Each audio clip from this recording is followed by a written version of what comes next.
UP में आजम खान की भैंस खो गई तो पुलिस ने ढूंढी। आज आजम खान जिले में 2-3 साल में छूटा है बिल्डोजर बाबा के नाम थे। अच्छे लंबरदानी लेकर निकाल रखी बाबा ने बिल्डोजर ने। हाँ सुनिए, 1 मिनट। धर्म के नाम पे लोगों को मार रहे हैं और आपस में एक के कौन मार रहा है? जनता, मोदी जी मार रहे हैं। इसका धर्म, इसका धर्म, इसका धर्म, इसका धर्म। मोदी जी पूरे जनता का पिता बना है। पिता का फर्ज बनना है समाज और बच्चों की रक्षा करना। उनको धर्म और जाति नाती नहीं दिखना चाहिए। धर्म के नाम पे लड़वा रहे, कभी बुलडोजर कभी क्या। राहुल गांधी लगातार कहते हैं कि देश को सिर्फ कांग्रेस चला सकती है, बाकी किसी की बस की बात नहीं है। मोदी जी तो देश को डुबा रहे हैं, बर्बादी के कगार पर खड़ा है देश। केवल कांग्रेस ही चला सकती है, भाजपा नहीं चला सकती। ऐसा कुछ नहीं है भैया। आप आज से कहते जब मोदी जी के आने से पहले से लेके आज तक की डेवलपमेंट के ऊपर देखोगे, डेवलपमेंट से लेके चाहे एक इज्जत बहुत बड़ी चीज़ होती है। जो इज्जत एक देश के प्रतिनिधि को मिलनी चाहिए वो मोदी जी के अलावा किसी को नहीं आज तक मिली है। मोदी जी के आने के बाद हम प्राउडली फॉरेन में जाके बोल सकते हैं कि ये हमारे प्राइम मिनिस्टर है। एग्जैक्टली अभी नारियाँ सेफ हैं, पकड़ के ले जाते थे उठा के। एग्जैक्टली वहाँ पे एक सेफ्टी इशू अलग बात है भैया। हमारे हिंदुओं को नीचे दबाया जा रहा था। मैं पर्सनली, मुझे किसी को बुरा लगे, मैं नहीं किसी से डरती। हमारे हिंदुओं को दबाया जा रहा था। हमारे हिंदुओं की मूर्तियाँ, मंदिर टूट रहे थे। जब चौक में मंदिर आता था ना, एक बार नहीं सोचते थे तोड़ने के लिए, तोड़ो और हाईवे बनाओ। और किसी कम्युनिटी की मैं नाम नहीं लूँगी, वो होता था उसके साइडों से हाईवे निकल जाते थे। क्यों? हमारे जम्मू कश्मीर में तो होता था ऐसा। क्यों? हिंदुओं को क्यों डोमिनेट किया जाए? उसकी एक वजह थी कि हम हिंदू, आप कोई भी हिंदू अगर वोट दे देना मोदी जी को, उनको किसी और के वोट की जरूरत नहीं है। हमारे हिंदू ही नहीं सपोर्ट करते हैं मोदी जी को। बाकी हमारे वो खुद डिवाइड एंड रूल पर चल रहे हैं। सिर्फ हिंदुओं के वोट की जरूरत है तो मोदी जी राज करेंगे और बाकियों को भी राज कराएंगे। ये मैं एक चीज़ प्रैक्टिकल बात है। बाकी मोदी जी की डेवलपमेंट की बात करो, कहते हैं जिस गवर्नमेंट का आप खा रहे हो ना, कम से कम जितना उन्होंने किया ना उसको एक्सेप्ट करो कि उन्होंने क्या क्या डेवलपमेंट की है। आज विश्व के आधी कंट्रियों में क्राइसिस आए हुए हैं इंडिया को छोड़ के। इंडिया को एक विश्व गुरु बनाने का उन्होंने सपना देखा था। जो अगर हम उनको आने वाले समय उनको समय देंगे, कांग्रेस को 70 साल दे दिए ना, इनको हम 7 साल और दे देंगे ना, तो हमें विश्व गुरु तक बना के ले भी जाएंगे। बस उनको हमें पेशेंस रखने पड़ेंगे। हमारा दिल ऐसा नहीं है कि हम किसी के ऊपर कहते धर्म को नीचा दिखाएं और अपने धर्म को ऊपर दिखाएं। हमारे लिए सारे धर्म एक बराबर। अच्छा, जैसे लगातार 2014 से अब तक मोदी जी की जो लहर चल रही है, विपक्ष एकजुट हो रहा है, कह रहा है 24 में हम मोदी जी को उखाड़ फेंकेंगे, ये राहुल की आंधी है। क्या लगता है आपको कि विपक्ष रोक सकता है मोदी जी की जो लहर चली आ रही है अब तक? पहले तो मैं एक बात ये करेक्ट करना चाहूँगी, लहर चल नहीं रही है। उन्होंने काम किया है तो कोई कहते धुआं वहीं पे उड़ता है, धुआं वहीं पे उड़ता है जहाँ पे आग होती है। लहर चल नहीं रही है, वहाँ पे उन्होंने काम किए हैं तो दिख रहे हैं। पहले लहरें नहीं चली, अभी लहर क्यों चल रही है? क्योंकि अभी काम हुए हैं इसलिए लहर चल रही है। पहले लहरें नहीं चली थी, इसलिए कहते हैं कि अब राहुल गांधी जी को आप बार बार बोल रहे हैं। मैं तो उनको नेता समझती नहीं हूँ, वो मेरे लिए किसी लाइन में नेता आते ही नहीं है। वो कौन है राहुल गांधी? उन्होंने आज तक ऐसा क्या किया है जिसके लिए मैं उसको प्राउडली बोलूँ ये हमारे देश का प्रतिनिधि बनने के लिए एक सक्षम कैंडिडेट है। मैं कुछ उन्होंने ऐसा एक काम दिखा दे। वो तो प्रधानमंत्री बनने की सोच रहे हैं 24 में। मैं तो उनको कुछ बोलना नहीं चाहती। उनको मैं किसी भी कैटेगरी में नहीं देखना चाहती। एक कहते हैं उसको रिस्पेक्ट देखते हैं एज ए ह्यूमन। नहीं है वो किसी देश का प्रधानमंत्री बनने के लायक नहीं है। मैं कोई पागल ही होगा जो उसको वोट डालेगा, पर मुझे नहीं लगता कि जो अपने देश को खुद ही कुएं में डालेगा तो उसको वोट डाले। एक आप जब कांग्रेस आई थी कुछ नेता होंगे जिन्होंने कुछ किया होगा, लेकिन राहुल गांधी जी कुछ नहीं है। क्यों नहीं लगता आपको कि वो नेता नहीं है? कांग्रेस पार्टी के बड़े नेता हैं, युवा हैं, अच्छा अनुभव है उनके। 55 साल का कौन सा आदमी जुवा होता है? अब ये जुवा तो नहीं है, उस साल से तो मैं अभी पैदा हुई हूँ। 35 साल की वो जुवा तो नहीं रहे, बुजुर्ग हो गए हैं। वो बुजुर्ग से और बुजुर्ग हो जाएंगे, पर हमको हम देश का प्रधानमंत्री नहीं कभी देखेंगे, ना ही हम अपने बच्चों को बताएंगे इनको भी मत देखना। अब वो खुद ही एनालाइज कर लेंगे जिस तरीके से उनकी हरकतें हैं ना। उनको कोई भी देश का प्रधानमंत्री देखने के, चाहे वो भारत जोड़ो यात्रा निकालें, उन्होंने खुद ही तोड़ा भारत को, आज वो उनको जोड़ने पर लगे हैं। ये कौन सी बात करते हैं? इतना होता तो कश्मीर को अलग ही नहीं जाने देते। अगर इतना भारत को पहले उन्होंने तोड़ दिया, अब जोड़ने पे लगे हुए हैं। ऐसा कुछ नहीं है कि वो आप बोलो उनको कि वो भारत जोड़ो यात्रा से लोगों का दिल जीत लेंगे। इलेक्शन के लिए ना पॉलिटिकल स्टंट है, नथिंग एल्स, कुछ नहीं है। महिला सुरक्षा की बात करें तो क्या कितना बदलाव दिखा अगर 8-9 साल की मोदी जी सरकार में? भैया पर्सनली मैं किसी का एक्सपीरियंस नहीं बोल सकती, अपने तरीके से एक्सपीरियंस में बता सकती हूँ। आज मैं इतने लोगों में, इतने जेंट्स में अकेली खड़ी हूँ क्योंकि 12-12 बजे कट रहा है। हमारे रजौरी मेकअप करने जाते जाते हैं, कभी अनसेफ फील नहीं किया।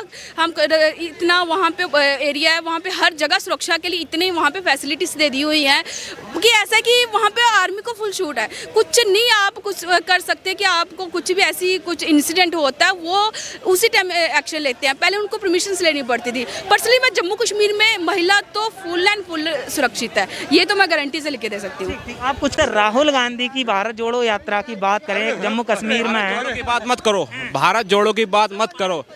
भारत के टुकड़े करके भारत जोड़ने चले हैं। जिन्ना जीत गए, नेहरू हार गए, अब ये भारत जोड़ने चले हैं। 370 धारा ला के घाटी में लगाई आग थी, 370 धारा ला के घाटी में लगाई आग थी और तिब्बत सारा चीन को दे दिया। अब ये भारत जोड़ने चले हैं भाई। कहाँ से जोड़ने चले भारत? फिर धर्म के नाम पे लोगों को मार रहे हैं और आपस में एक के कौन मार रहा है? जनता, मोदी जी मार रहे हैं। इसका धर्म, इसका धर्म, इसका धर्म, इसका धर्म। मोदी जी पूरे जनता का पिता बना है। पिता का फर्ज बनना है समाज और बच्चों की रक्षा करना। उनको धर्म और जाति नाती नहीं दिखना चाहिए। धर्म के नाम पे लड़वा रहे, कभी बुलडोजर, कभी कहेंगे धर्म के नाम पर लड़ा। धर्म के नाम पे तो शुरू से कांग्रेस लड़ाती आई है। आप कैसे कह रहे हो धर्म के नाम पे लड़ाया जा रहा है? आप कैसे कह रहे हैं कि धर्म के नाम पे लड़ाया जा रहा है? लड़ा रहे हैं कांग्रेस ये तो फिर कहाँ रहे? हम बता लड़ा रहे हैं, सब जगह लड़ा रहे हैं। शासन करो। कांग्रेस का शुरू से यही रूल रहा है, फूट डालो शासन करो। कौन लड़ा रहा है? कौन लड़ा रहा है धर्म? जनसंख्या कितने बढ़ रही है, जनसंख्या कितने बढ़ रही है। ये कट्टरवादी लोग धर्म के नाम पे लड़ा रहे हैं। आम आदमी कट्टरवादी लोग धर्म के नाम पे लड़ा रहे हैं। आम आदमी में कोई फ्रैक्शन नहीं है। मोदी जी लड़ा रहे हैं, मोदी जी लड़ा रहे हैं भाजपा। बेवकूफ है ये। बेवकूफ आदमी को क्या कहा जाए?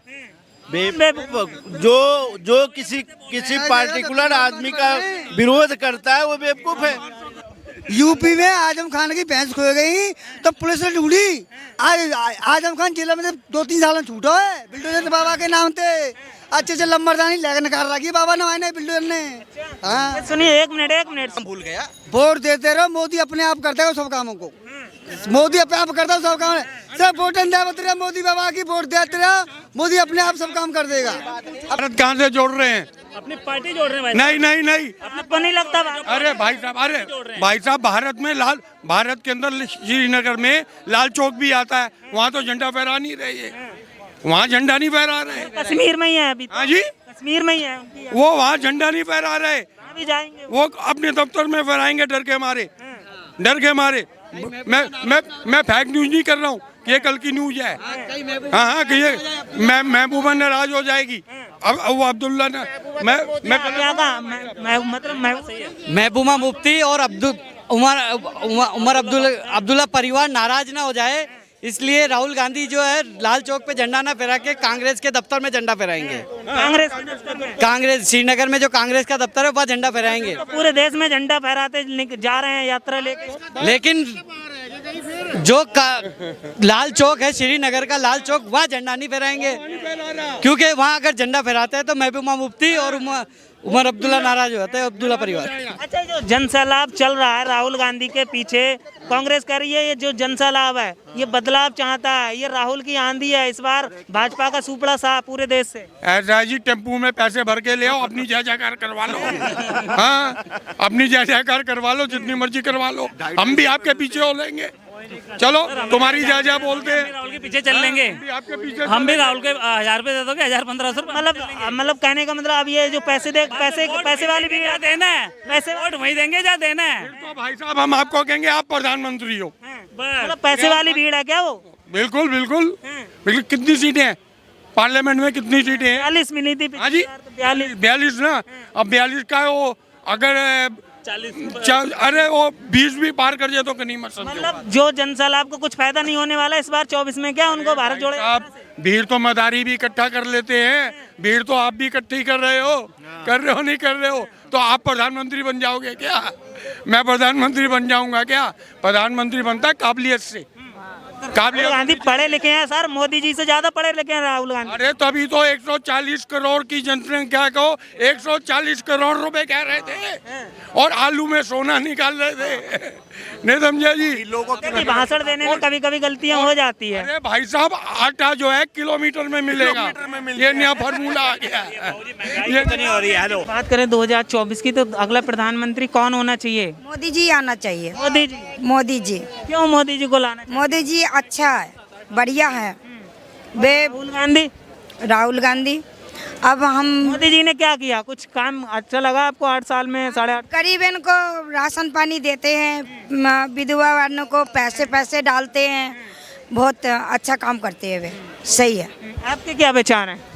जी मैं तो मोदी जी को सपोर्ट करूंगी, क्यों मोदी जी को? क्योंकि मोदी जी ने देश के लिए बहुत कुछ किया है। देखो क्या किया देश के लिए? कितना सब कुछ करा है मोदी जी ने। ये सब लेडीज का सुरक्षा है आज मोदी जी की वजह से, उनकी वजह से, उनकी वजह से। महिला सुरक्षा को लेकर आप मोदी जी बहुत, हाँ बिल्कुल लाने चाहिए। हमारे बच्चों का भविष्य है, आगे भी हमारी बहन बेटी बची रहें, इसीलिए हम मोदी जी को लाना चाहते हैं।